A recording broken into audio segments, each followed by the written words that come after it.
This should be part two. Yeah, shit, I only got 8 minutes. Here's my other. This thing ran out of memory and get on with it. It was that basically man's Achilles heel is the fact that once we've seen once we realize the good of God and we can try to be like that, we thought that it could be like emulate it perfectly. Uh, we became the small name, big ego trope. Like I said earlier, just think of the potential. That was our Achilles heel, turning us to the tragic hero who has a fatal flaw, which is really like all this misogyny bullshit that's tied into the good aspects of religion. And we did have an ideal hero who would be, which would be like big ego with hidden depths. It'd be like a prophet, Jesus, that sort of thing. And so that's where I left. That's where I was trying to go with that. Uh, Kirk summation. That's really important. He's trying to think of the summation. And then I remember the Kirk is the part that mediates between the McCoy and the Spock. And that's what we're going to be getting to here. We go back to the Dramatica. I actually can see better with this. So there's the Spock, the McCoy. So if we look at the reason, we know insist on only things with sound logic behind them should be done. Right? So only the rational, anything emotional is bad. And then there's like the McCoy, which isn't identified the emotion. The character is totally unfocused and driven purely by feelings. That's probably largely myself. So there's the emotional straw man, which is where you create straw man, something you can easily burn. It's the way to discredit someone unfairly. For the emotional, you can also create the Vulcan straw man, which is where you do the same thing for logic and you show it unfairly as being inferior. We got the sidekick, which is it says in Confidence Incarnate, the sidekick makes everything easier without directly contributing. So they help in an indirect way, and they believe everything they hear.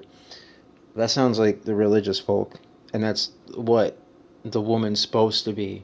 Like Adam's projection onto Eve as to what she is supposed to be is, oh, you're my sidekick. So yeah, believe everything I say. Like the skeptic is more the nihilist or the atheist today, because he's against everything and doesn't believe in anything. And that's also moral relativism, this source of a lot of immorality, but in an indirect sort of way. And we got the guardians, who they offer direct resistance and they provide you with the conscience.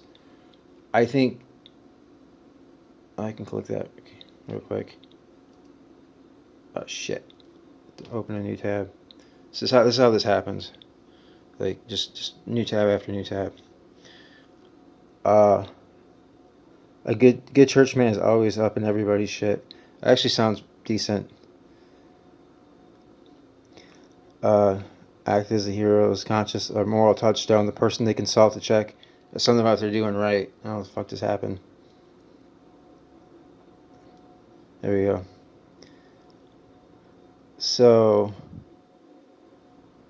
there's more to women than just being emotional. Like with being emotional, you do learn temperance and shit like that. That the always rational person who never confronted their emotions, they have no bearing on. And it's funny, we got the corruptor down here, which goes back to the thing. There's a morality chain. Yeah, see, like we fucked our shit up by having this holier than thou. Oh shit! I look up spatial primitives. It was a word I sort of used on one of my things, and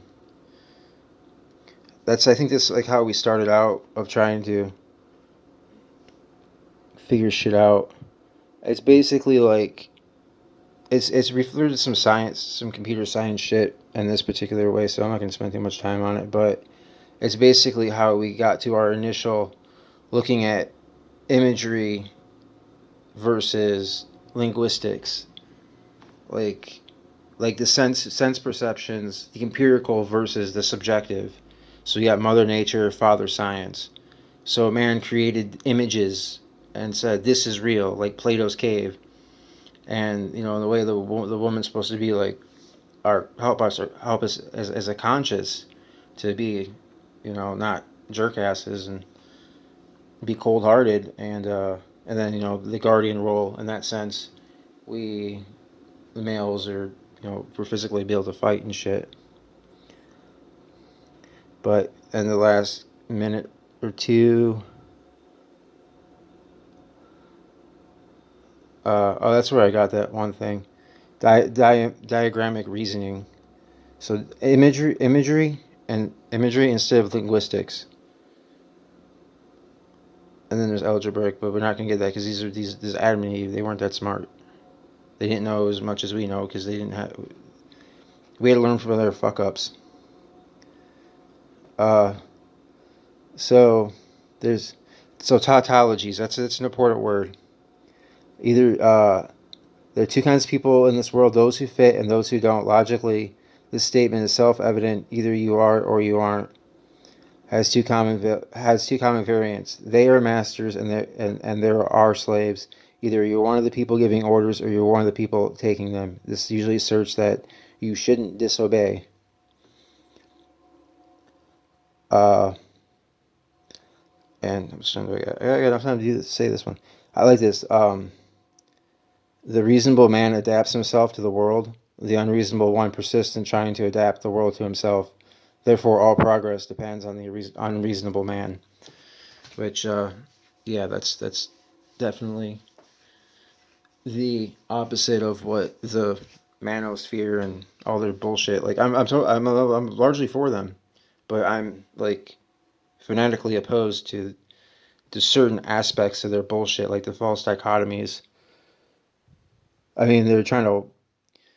It's wiping me off the world, and then it's also like, well, here's fall into one or two classes, like fall. It's related to the fall, like man blamed the woman, so that's with against us.